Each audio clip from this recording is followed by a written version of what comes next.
Myths are so rife in the fitness community, and with the advent of social media, these myths are only perpetuated online.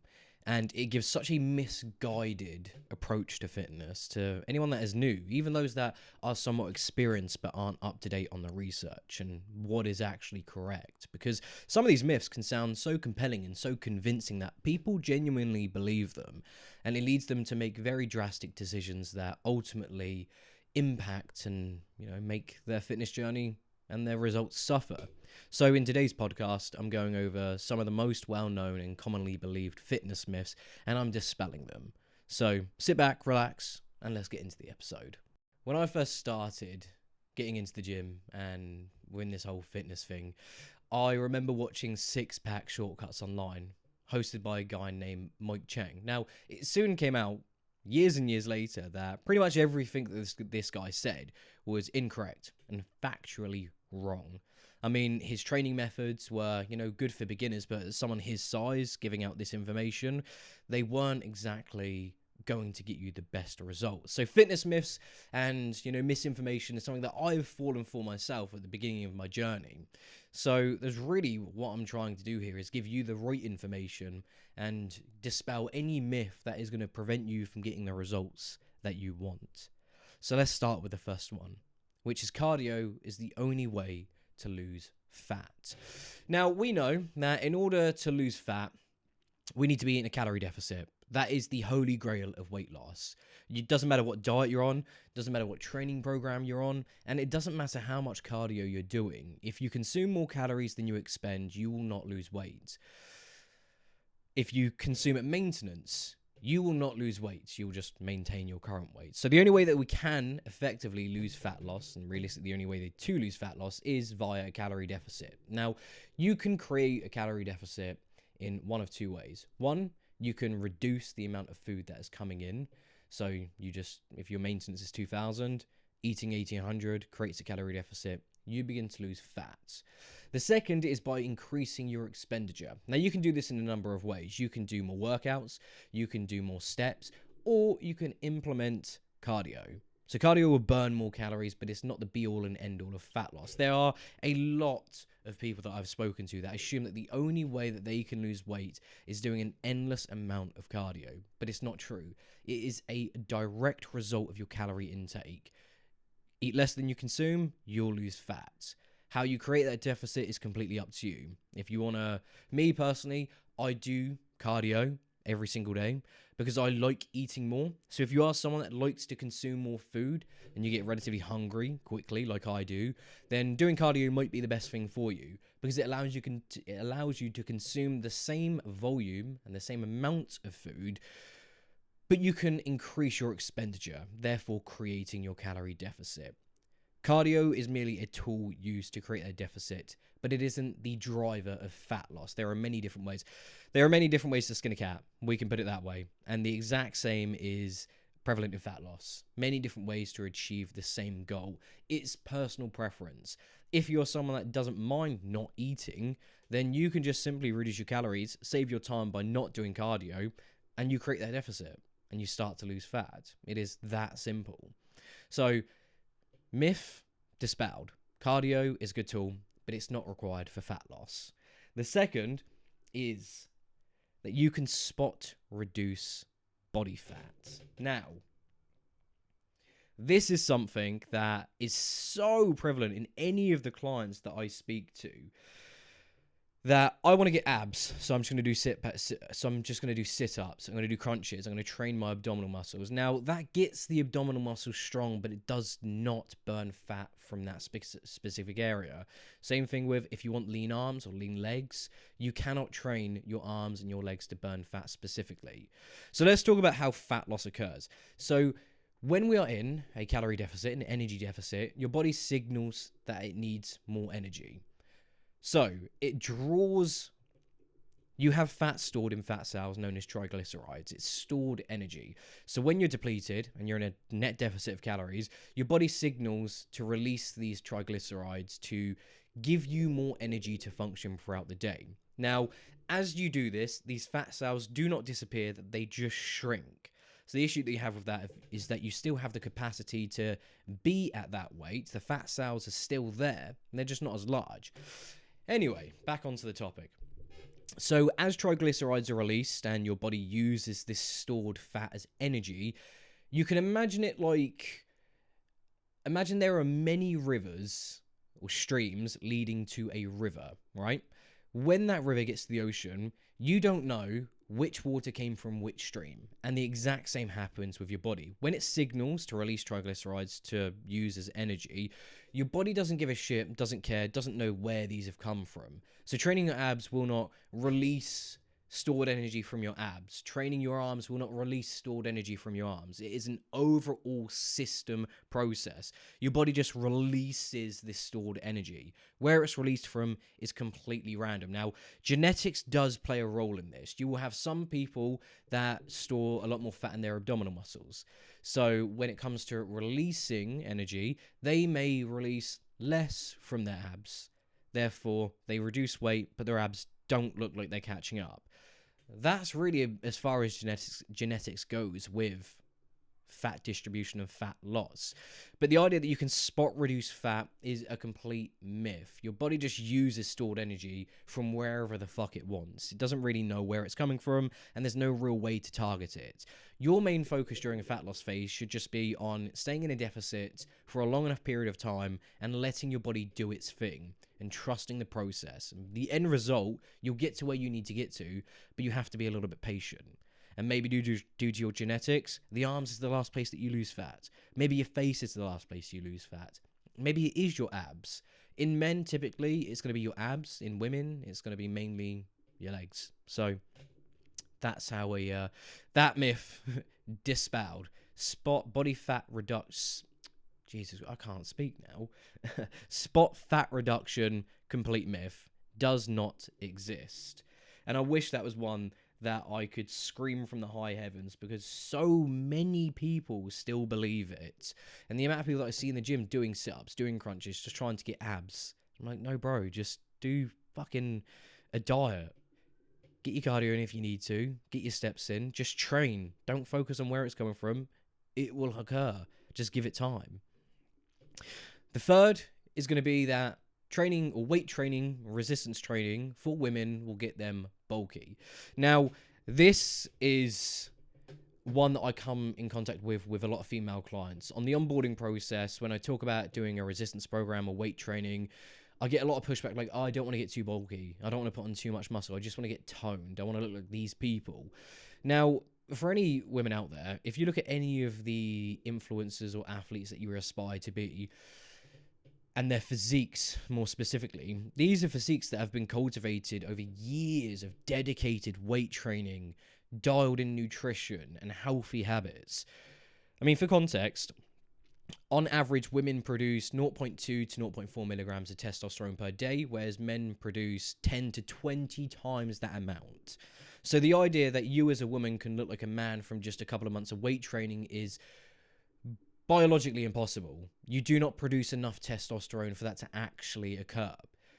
You should be focusing on weight training, because outside of gaining muscle, the benefits that it can have in long-term longevity, I mean, just being able to function day to day, being more robust later on in your years. I mean, I don't want to be an 80-year-old that is walking around with crutches by the age of 60, 70, or even 80. I want to be functioning on my own at that age. Weight training, resistance training is the key for that to happen. And again, if you look at any of these top athletes, any of these top influencers, they all do weight training, they all do resistance training. And do you know what the benefit is? Right? The golden part is, if you feel like you are getting too bulky and too big and you don't like it, just fucking stop. Stop training. You'll lose the muscle, and then you can just go back into it. It's fucking that simple. You have the choice at any point in your journey to stop. Now, I wouldn't say stop the gym entirely. Maybe just stop focusing on progressive overload and just focus on getting into the gym and more performance. But the idea that you can get bulky from weight training as a female is just biologically impossible. You cannot do it. You just don't produce enough testosterone. So myth dispelled. Number 4, carbs make you fat. Now, the reason you'll see a drastic change in weight, whether you reintroduce or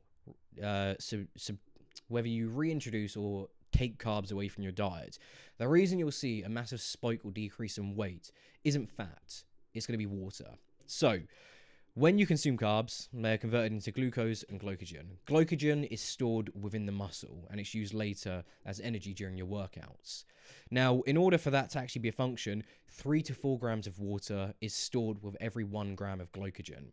So if you up your carb intake by 50 grams, you, by proxy, will hold 200 grams of water alongside that. So you'll see a massive spike in weight, but there's a difference between weight gain and fat gain. It's water weight.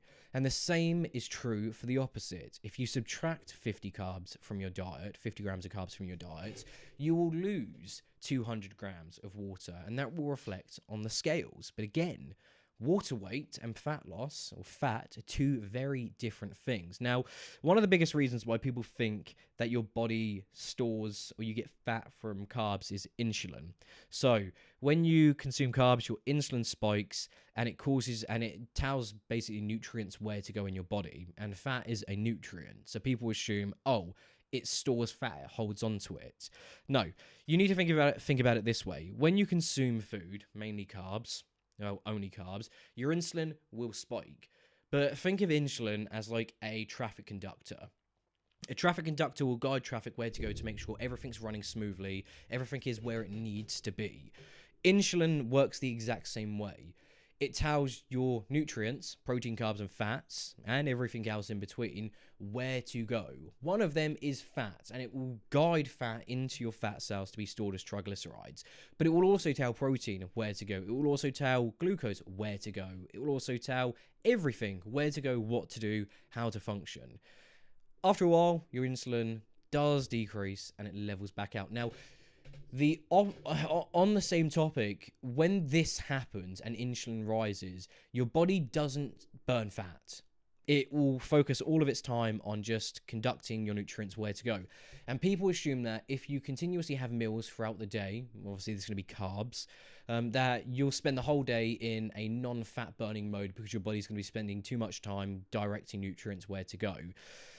Think about it as a overall daily process rather than just an individual. So yes, you may spend portions throughout the day where this might occur, but over the span of a day, your body will start to lose fat. I mean, if you look at any pro bodybuilder, anyone on a diet, I mean, me, for example, as well, I did 2 months of a cut and I dropped 9 kilos. Now, granted, I am on PDs and I was taking peptides at the time, but I've also dieted without the assistance of either of them.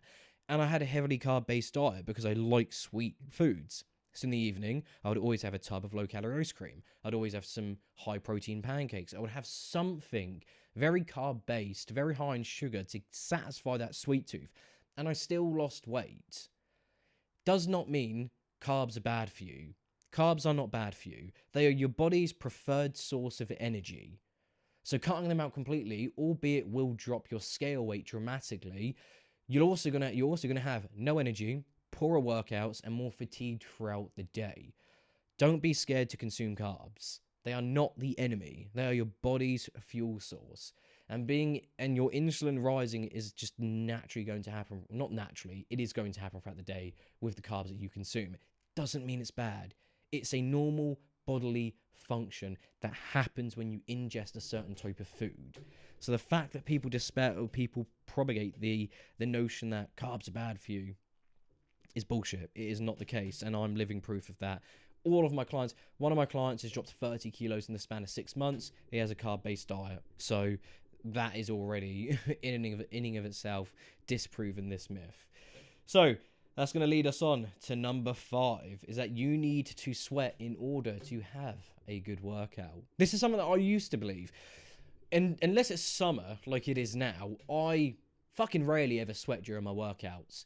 Bearing in mind, I lift a heavy amount of weight. I'm a power lifter by nature, so I lift heavy weights, low reps, but then the rest of my workout is sort of like bodybuilding focused. I don't sweat during a workout unless it's summer, unless it's hot. Does that mean I've had an effective workout? No. No, it doesn't. What determines an effective workout is going to be a number of things. Are you lifting more than you did the week before? Whether this is more reps, more sets. Are you perfecting your form? Do you have better technique? And most importantly, do you enjoy it?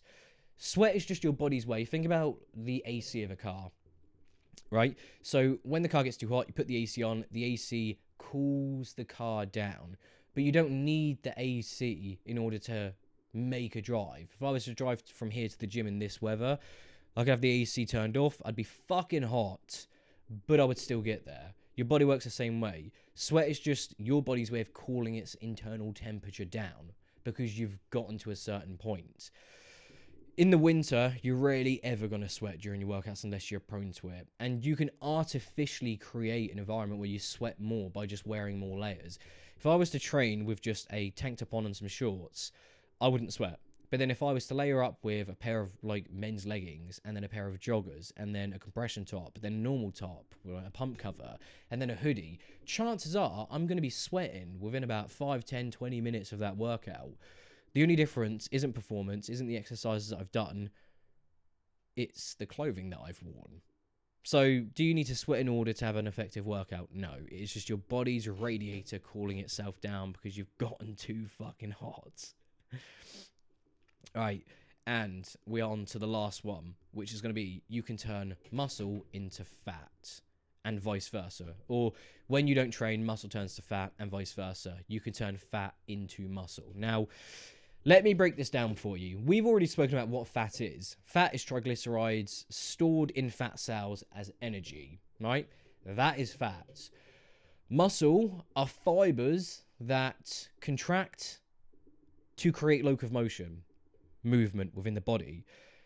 The idea that you can turn a fat cell into a muscle fiber is just fucking ridiculous.